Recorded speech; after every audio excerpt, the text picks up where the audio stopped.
today we're learning all about energy archetypes.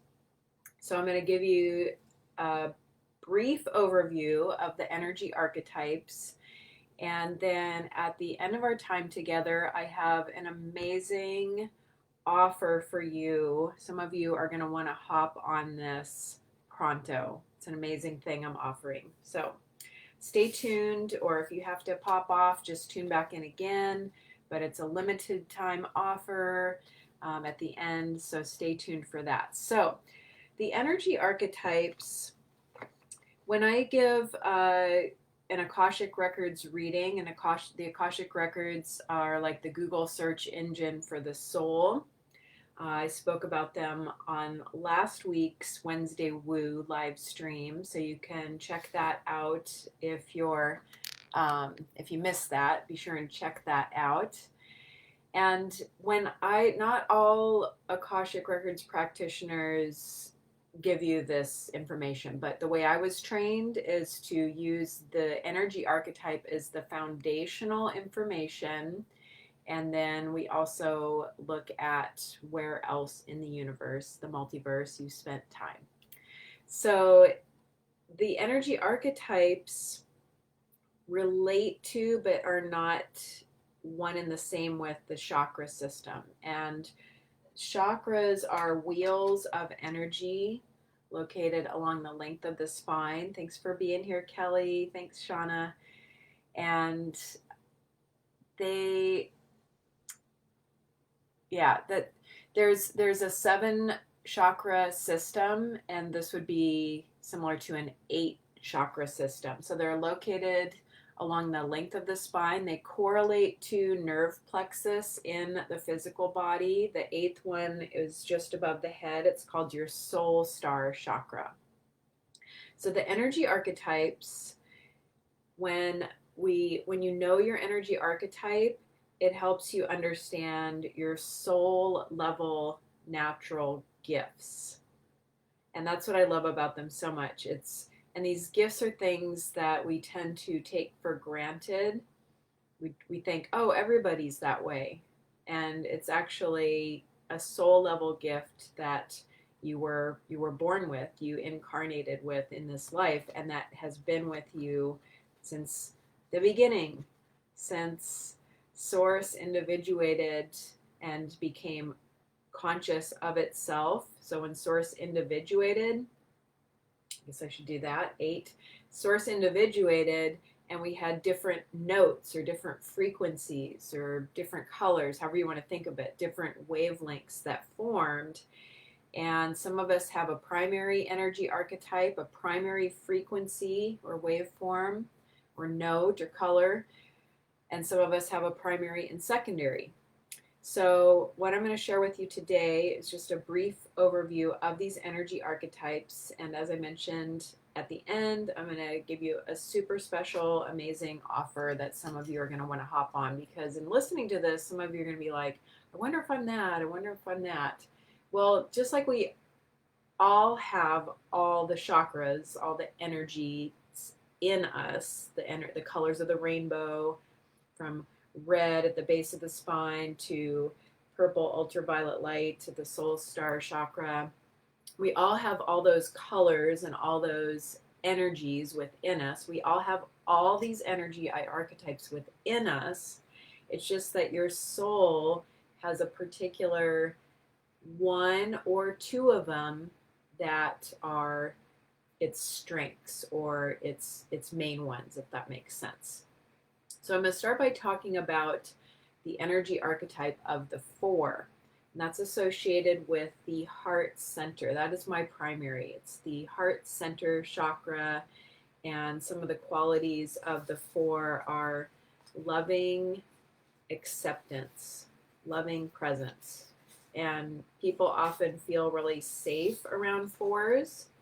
So oftentimes what happens to me and other 4s I've found as well is that people will just randomly share like some secret they've been carrying, or something that they just need to get off their chest, that you know, they'll just randomly share with fours because they feel safe and comfortable around fours. Fours are great at holding space for others. They're great listeners. And so when others are in a four's presence, they feel safe to share and they just kind of open up. It's a mothering, nurturing energy, space holder, a healer energy. Now, to me, with the word healer, so healers, all healing is self-healing. Okay, so all healing is self-healing. All a healer does is facilitate you coming back to wholeness. Healers just facilitate it, because healers or fours, the heart energy archetype, sees everyone as perfect just the way they are. They see everyone as whole and complete already. And when you're with a four, you start to feel that for yourself and know that truth for yourself. It already exists within you. It just becomes more evident and easy for you in the presence of a four. So fours are very much about non-judgment and wholeness, relationships, connection, unconditional love. Now, so that's their gift. The shadow side of a four is that it's hard to do that for yourself. You can do it. You can give that loving, acceptance, non-judgmental presence to others, but it's hard to turn that back and give that to yourself. So that's the work of the four. And that the truth is that the better that a four becomes, the more you practice being with yourself and giving that, making space for yourself and holding space for your own transformation and your own integration and healing and holding, the better you are at doing that for others.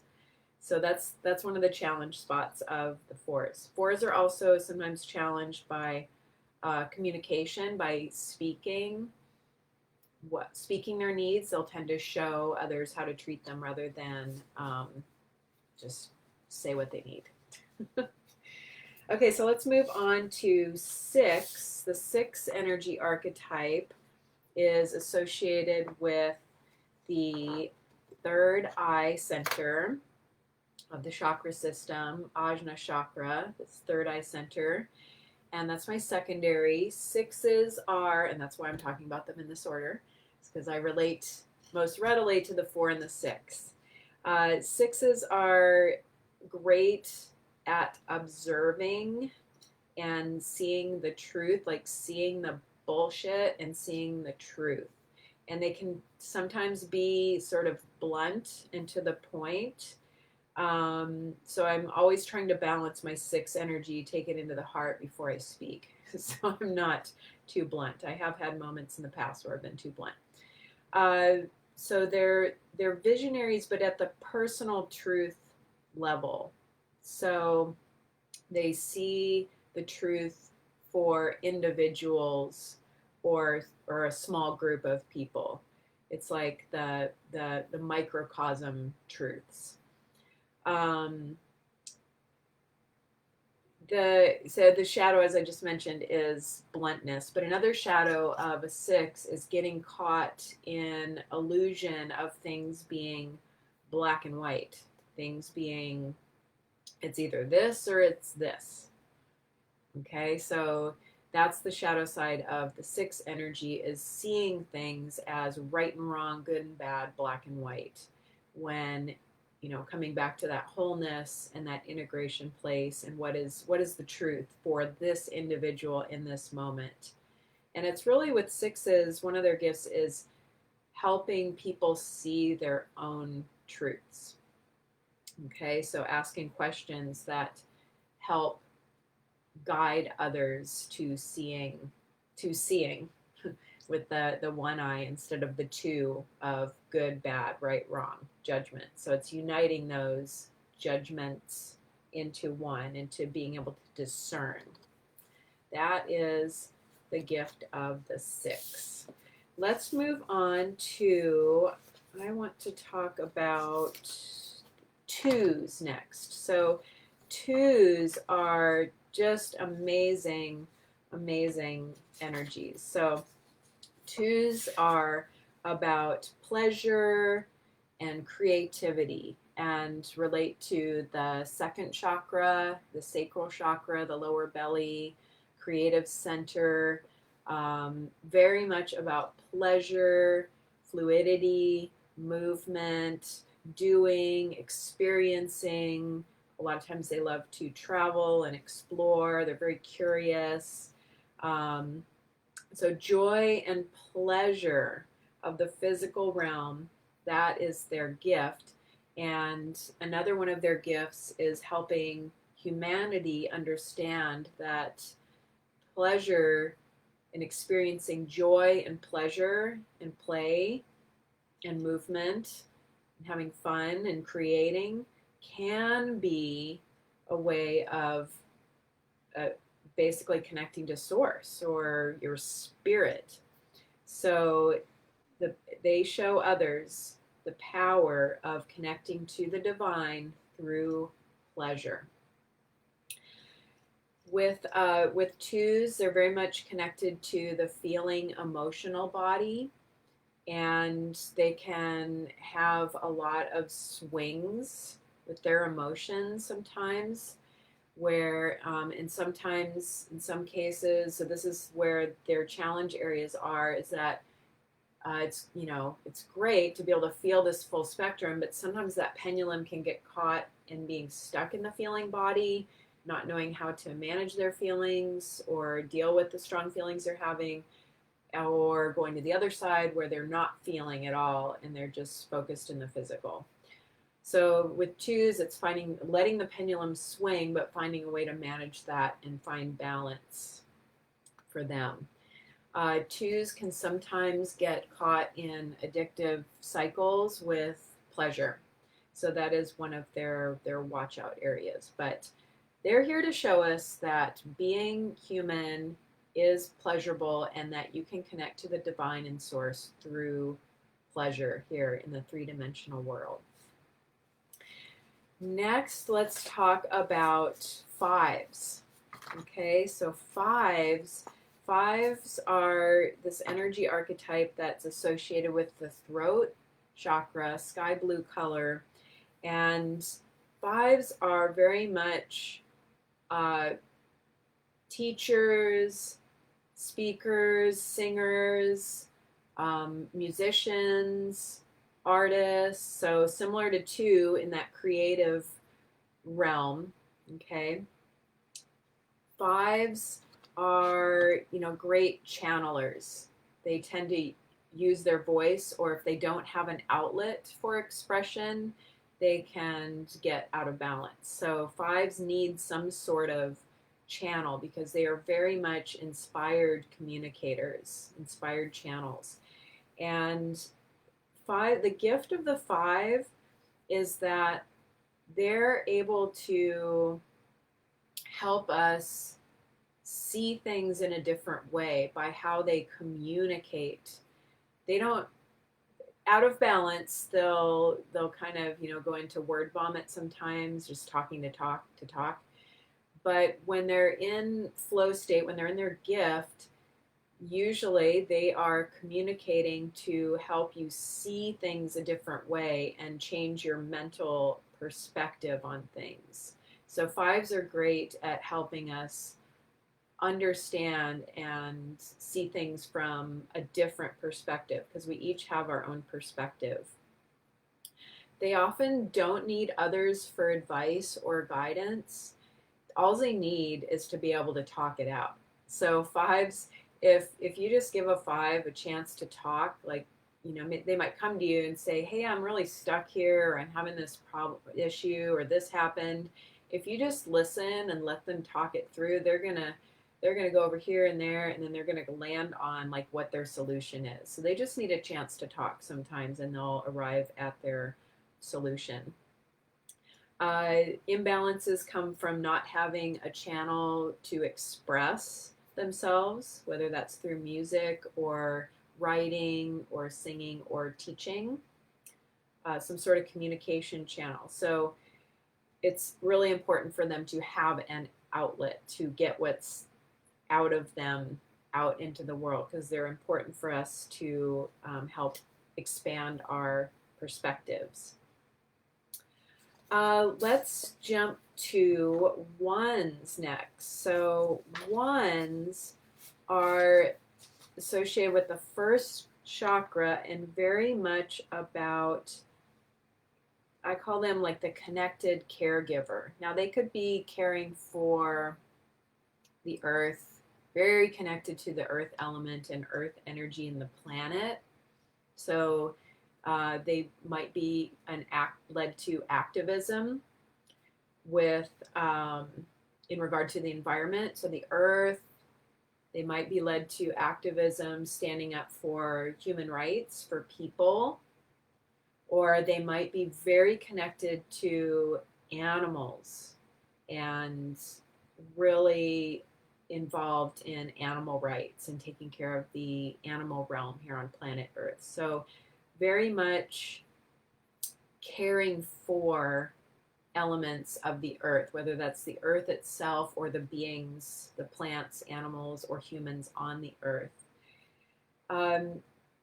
Ones get stuck in, ones are about oneness. They're very much feeling the oneness and that connection to the earth, to animals, to plants, and or people. Usually one of those things really lights them up. But where they get stuck is they forget that they are a separate being. They are a separate body because they feel so connected to the earth, to the animals, to the plants, to the beings, to the people.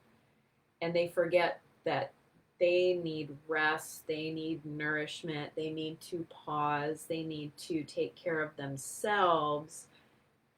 They get stuck in this idea that taking care of everything else, what they care about, is going to feed themselves too. And it does, but they also need their own individual nourishment and rest and care. So you've got to fill your own cup up first before, so that you can continue to pour for others. So rest and nourishment and prioritizing self-care is a lot of the work that ones need to do so that they can continue to be those, with their activism and that connected caregiver that they so naturally are.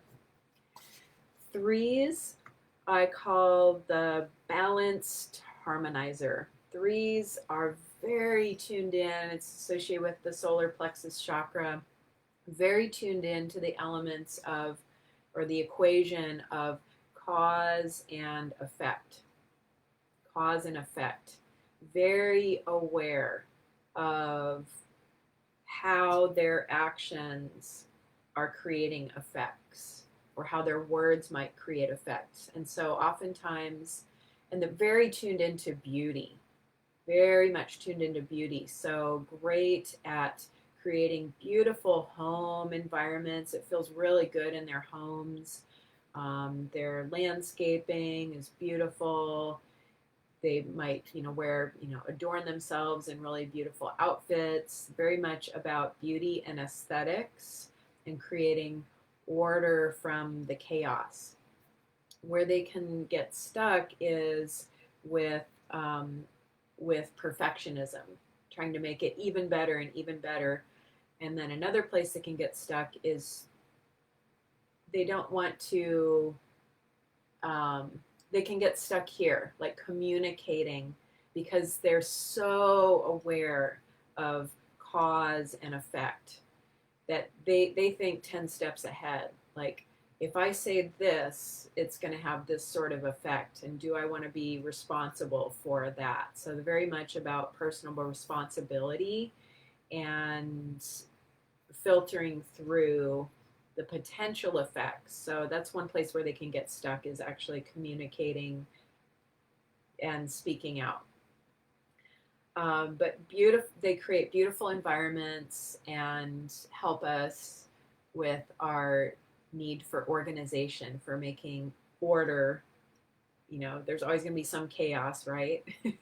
Creating order, as much order as we can. And some of their work too is just recognizing that they are good enough, that it is good enough, that they're whole and complete just as they are. All right, let's move on to the last two, 7 and 8. So energy archetype 7 is one of my favorite energy archetypes. I know a few 7s. 7s are, if there's one word to describe 7s, it's freedom, possibility, like having as many options as possible. And 7s make great entrepreneurs. 7s are often drawn to be entrepreneurs because, you know, they feel too limited working for someone else, and they have all these ideas, and they're very fast manifestors. They have all these ideas, and once they allow themselves to narrow in to a particular path and idea, they can create very quickly. That's where they get stuck, though. They love freedom so much and possibility so much and all these ideas floating around that it can be hard for them to narrow and focus and decide because they're narrowing their freedom. They're narrowing possibilities. So that's where they can get stuck sometimes. They can get overwhelmed by analysis paralysis or indecisiveness just because they don't want to limit themselves. But very independent, associated with the crown chakra at the top of the head, and very energetically sensitive. Let's see. Yeah, 8s. 8s are, oh, I know a few 8s.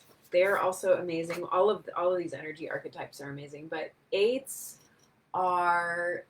tend to get frustrated and impatient with the rest of us because we're just not getting it. Like they're very quick to see universal truths and what is really going on. They have a lot of wisdom, and if you ask them their opinion or for advice, they're going to share it with you. It's kind of like if 4, 5, and 6 had a baby, it would be an 8. So they can be kind of blunt. They're going to share their opinions if they're asked, or sometimes when they're not, because sometimes things just need to be said, like, hey guys, wake up, we need to do this. We need to, can't you see this?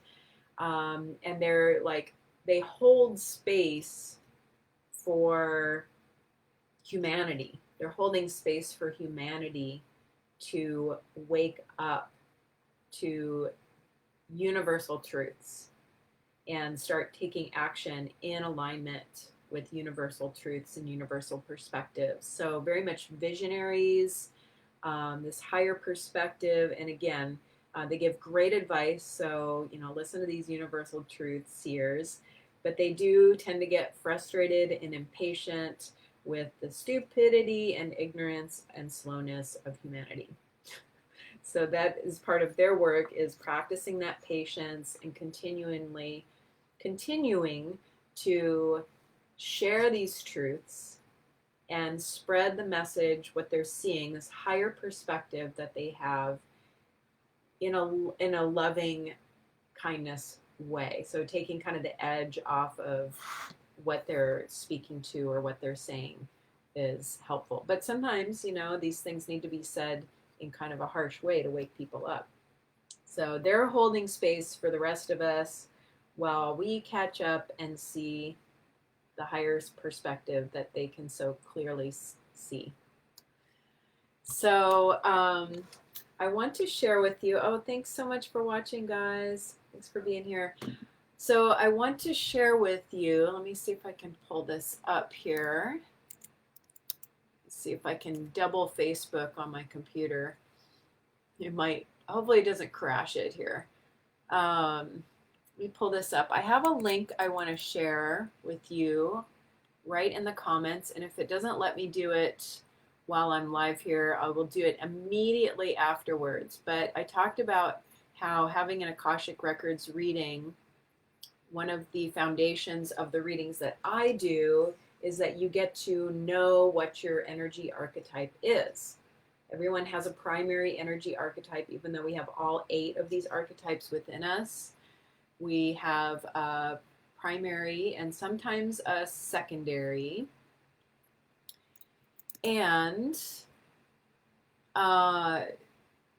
so part of the reading is that, and then the other part of the reading is talking about where your soul incarnated before coming to Earth. That's the woo-woo part. Super, well, it's all woo-woo, right? But that's the super woo-woo part. Super woo. If you want to have a reading, so I gave away a free reading last week at the end of the month, and I'm going to be doing that every month on the last Wednesday. But I was guided to do this. This is really crazy. This is an $1,100 value, this Akashic Records reading. It includes your energy archetype, your place of origination, your gifts, your blocks, your challenges, delivered to you in a 90-minute Zoom, a one-on-one Zoom with me, and then I make up an amazing PDF summary report that gives you all the information, and then you can have a link to the recording of the Zoom as well. So you get all of that for $1,100. I was guided by my guides to make a special offer today. And today I'm giving away 3 readings at 90% off. Okay, so I'm offering 3 readings to the first 3 people that take action. And I'm going to put the link in the comments there. I just tried to put the link in. There we go. So there's the link, and it's only going to work for the first 3 people that take action. Okay, it's going to give you, you use the code, what is it, August $110. You can have an $1,100 value reading, Akashic Records reading, that's going to tell you your energy archetype, as well as your place of origination, your gifts, your challenges, and give you some clarity on where you're at and where you're going. You can have that for 90% off. If you're one of the first 3 people to move through the steps, follow that link, you enter the code in, you'll answer a questionnaire, you'll make your appointment, and then pay the $110, and you can have an $1,100 Akashic Records reading one-on-one with me for 90% off. So that's available for the first 3 people that take action.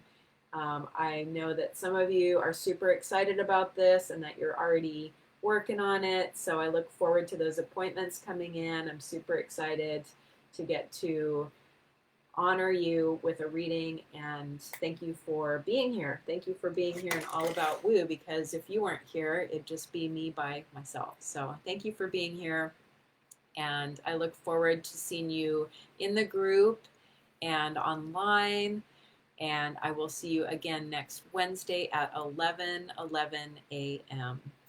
Namaste. That's Central Time. Namaste, y'all. Have a great rest of your Wednesday.